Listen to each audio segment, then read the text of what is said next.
Welcome to Relate with Miss Lisa and Ruben. Welcome to our second season with Miss Lisa and Ruben. Let's get started with episode 2, part 3. I mean, I don't know if you particularly wanted to go there or not, but that's where you took me because that's where I wanted to go. So, I mean, it goes back to what we said before. This should be a conversation between the two people. You know, if we agree that we want to meet at Starbucks or an ice cream shop, that's a mutual agreement. Now, if we don't agree and you say, okay, I'm going to meet you at Starbucks, then you have an opportunity to say, I would prefer that we not meet there. So it goes back to what are the expectations on the first date and how people perceive it. Are we perceiving it as, okay, we've been texting, we've been emailing, we're going to meet for the first time? Maybe we just want it to be very, very casual. You know, why do I want to be emptying my bank account on this first date when I don't know that, you know, once we meet each other in person that we're even going to die? Know what I mean? Emptying a bank account. Okay. Well, you know, like the TikTok about, you know, I look so fine. You know, why would he think I want to go to Cheesecake Factory? That's what I mean. Yeah, I know what you mean. I am just meeting you. So why, you know, again, why would I want to be putting out, you know, this kind of money when I don't know that, you know, once we meet in person, I mean, we can talk, we can email. You know, I had this guy he was ready to get married. It's like, okay, we have never met. So I don't care how good the chemistry seems to be when we're texting and emailing. We still have never met in person. Right. And that could be totally different. Because we put up all kinds of pictures. We don't know how old or how new those pictures are. Right. So the picture that I might have fallen in love with could be you 20 years ago. Oh, boy, you be praying, and too. then the you that shows up is nothing like this picture. Keep on walking. Walk on like Donald. So again, What? you know, Walk on by. So it kind of goes back to what is the expectation here? And that's what I think two people should talk about. I mean, it shouldn't matter if it's an ice cream shop or what it is. If that's what you two agree on, you know, what does it matter what anybody else thinks? I don't really think it matters. Like the anchor lady said that the women that wrote in and put stuff like ice cream shop, sporting events. She said apparently those are a bunch of bougie women, and she said just what you said. You know, it depends on the person. It depends on two people making a conversation about it. You know, having a conversation about it. But no, I don't think it's the list at all. I think it's something more to it than that.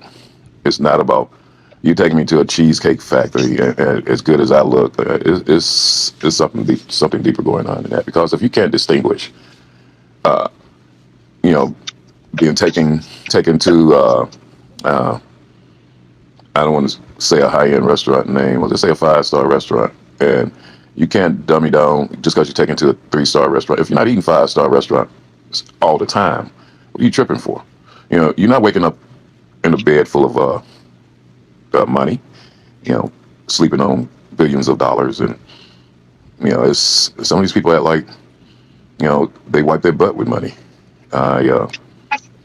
It's just too high-ended. You know, I mean, I know wealth. I've seen wealth. I saw how wealth behave, and wealth do not get an attitude for you taking them to the Cheesecake Factory because you spending your money on them, and you don't get an attitude with anybody that's, like you said, breaking a bank account on you, spending their money on you.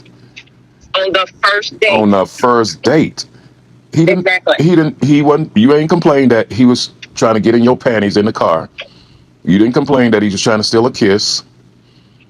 He was putting what he thought was his best foot forward. And you kicked it away. So it's a deeper meaning than what I think what people are saying. And that's why people are alone, because they have unrealistic expectations. You know, we have watched too many videos, and we think that that's what real life is. It's crazy. Because like I said, you know, I mean, she looked all right, but she wasn't all that. Maybe she was in her mind, but she wasn't all that. And she wasn't dripping in diamonds herself, so. Yeah. I don't know. I was going to go look for the video, and I said, I refuse to see some nonsense like that. You know, there's enough people talking about it, so I don't need to go see it. But it's crazy how that little thing that was nothing before, because men know that there's certain women out there that you cannot approach her unless you have $1,000 in your hand. Men know those women. But there's a lot of guys don't. They think they just got lucky. Yeah, she's nice looking. You know, she got height and an okay And figure. and right, he probably thought he I would hit the never. jackpot. He probably thought he would never catch a woman like that. And she winked and smiled at him. He said yes. But you know, you have to. I'm glad that the guy took her back home after that. You know, he washed his hands of it, I hope, and moved on. But I just don't get it that it became a big thing. I mean, that story is going on and on and on and on, Mm-hmm. and people are actually Because talking about it. he's probably not the only person that has experienced something like that. And that's And I exactly. think Go the ahead. digital age has caused an even bigger problem with relationships. Because why do you feel the need to record and post your whole freaking life? I look at these people taking pictures of their meals before they eat. You know, posting stuff. It's like you're posting everything. Which is why he probably felt the need to respond with his side of the story to say, hey, you know, I made reservations at this restaurant. She was an hour late, lost the reservation. I decided, okay, I gotta take her somewhere, so let's just go to the Cheesecake Factory, you know, but she's not thinking about her part in the story. You disrespected this man. Maybe you should have called him and said, hey, I'm not gonna be ready in the time that we agreed upon. You know, can you show up at my house at this time? Maybe if she had done that, he could have had an opportunity to change a reservation. So she wasn't considerate enough to do that. So now you're an hour late. He was patient enough to wait for you. That should have made you recognize something in the man, because most guys would have left. But then he waited this hour for you to get ready, and now you're trying to make him look like a fool by posting this video saying, why would he take me to the Cheesecake Factory? I have never heard you mimic anybody. You know, because it makes women look bad. You know, it makes us all look bad. Yeah. Join us again for another informative episode of Relate with Miss Lisa and Ruben.